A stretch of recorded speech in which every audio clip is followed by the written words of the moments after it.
Hello everyone! Tayo po ay pupunta sa cemetery. At dadalawin natin ang ating tatay sa kanyang bagong tahanan. Pero hindi ko iniisip na wala na siya. Nandito lang siya. Lagi naming kasama sa araw-araw. May mga time talaga na may isipan mo na lang umiyak. Pero sabi nga, 'di ba, laban lang ang buhay. Birthday niya nga pala ngayon, December 7, kaya naisipan natin doon na lang mag-celebrate kasi first time niyang wala sa piling natin. Malungkot pero mahirap at hindi ko pa rin kayang tanggapin sa ngayon. Siya kasi yung tatay na lagi lang nasa bahay, kaya iniisip ko nandun lang siya sa amin at hindi ko napipil na nandoon siya sa bago niyang bahay ngayon. At ni minsan, kahit nung kinuha na siya ni God sa amin, hindi ko naramdaman na wala na siya. Kasi hindi naman siya nagparamdam sa akin o kanino man sa amin. Alam ko wala siyang pinagpaparamdaman. At hindi pa sa ngayon, hindi pa namin kayang tanggapin na wala siya. Pupunta kami doon sa bago niyang bahay pero hindi dahil nandun siya, dahil doon siya dinala nung siya ay may katawan lupa pa. Pero sa puso't isipan namin ay nandito pa siya, kapiling namin. Dahil lagi naman siyang mahiyain at nasa amin lang. Ang iniisip namin ay nasa amin lang siya.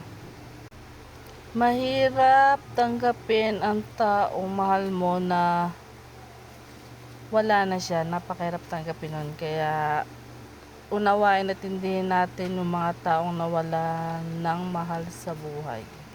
Hayaan lang natin sila kung kailan sila makamove on at kung kailan nila unti-unting matanggap na yung mga mahal nila ay nasa piling na ni God. Pero wag natin madaliin ang lahat. Ang lahat naman ay mag-heal. Sabi nga 'di ba? Pero alam natin na nandiyan na 'yan. Pero ang masasabi ko para sa akin, hayaan lang natin na makamove on yung tao. Huwag natin siyang hindi ko masabi kung ano tawag dun eh. Ito, malapit na nga pala kami at magkikita-kita na naman kami magkakapatid. Magkukwentuhan kami ng may kwenta. At pakikiramdaman namin ang bawat isa kasi wala namang mayayabang sa amin kaya wala namang magpapayabangan eh.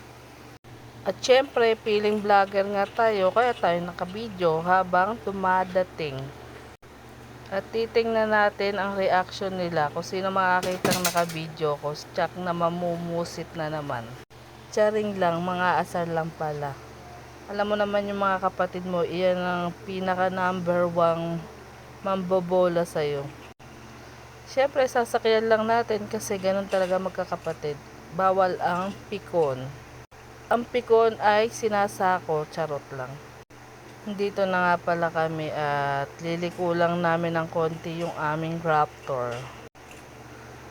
O tingnan nyo, nakaliko na kami at sa tingin ko may nakatingin sa amin. Ayun o, kumakaway. Para nakakita na artista.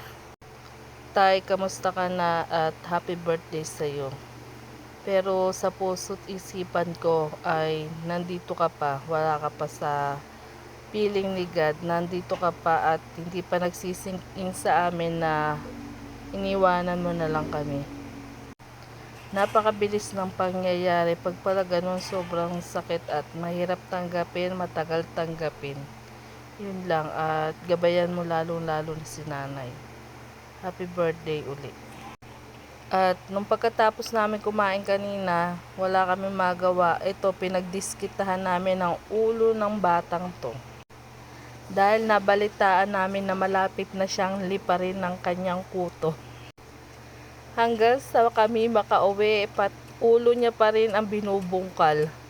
Sinasagad at sinisimot talaga ang mga nakatira sa kanyang buhok. Pero hindi siya makapagreklamo. Ang sinasabi niya, nandito ako para umattend ng birthday, hindi para kutuhan yun. Yung mga kasing edad niya nga pala walang ginawa kundi maglaro. Siya naman bored na sa amin.